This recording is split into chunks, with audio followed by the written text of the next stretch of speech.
continue teaching on religion and the religious spirit. Judgment. Now, I'm not going to get into the whole thing on judging, but one thing we should not do is judge according to the flesh. This is something religious people do. They judge according to the flesh. When Samuel had to anoint the future king among the sons of Jesse, God spoke to him. Do not look at his appearance or at his physical stature, because I have refused him. For the Lord does not see as man sees.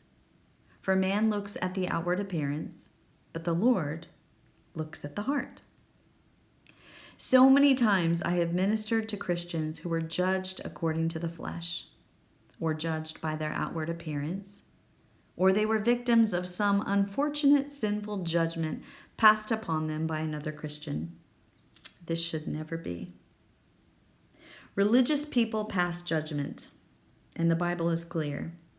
What you sow in judgment, you will reap in judgment. With the judgment you judge, you shall be judged. I'm always meeting new people, and I'm always finding myself in new surroundings.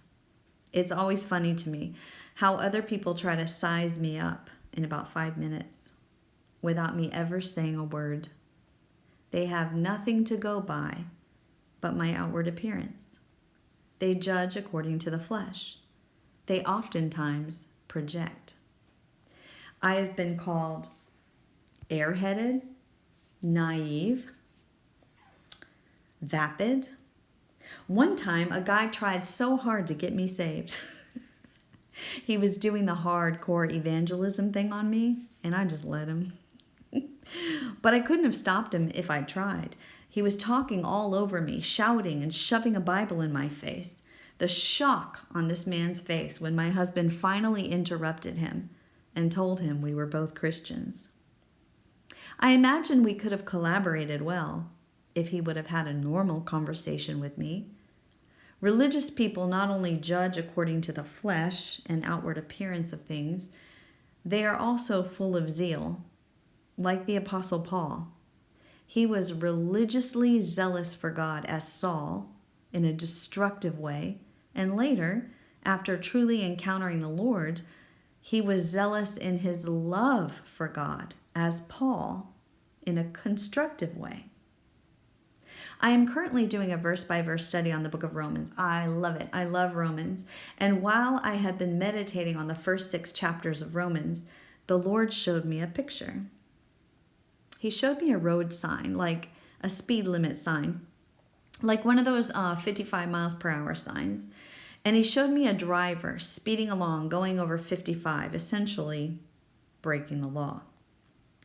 And he showed me that a religious person would look at that 55 mile per hour sign and focus on that sign, the law. And then that religious person would look at that driver, and then they would judge them according to what their eyes see. Speeders, lawbreakers, and they may even take it a step further and judge their heart for why they are speeding. Rebellious, no good. But God took me through a series of pictures, kind of like inner visions of what might be happening inside that vehicle.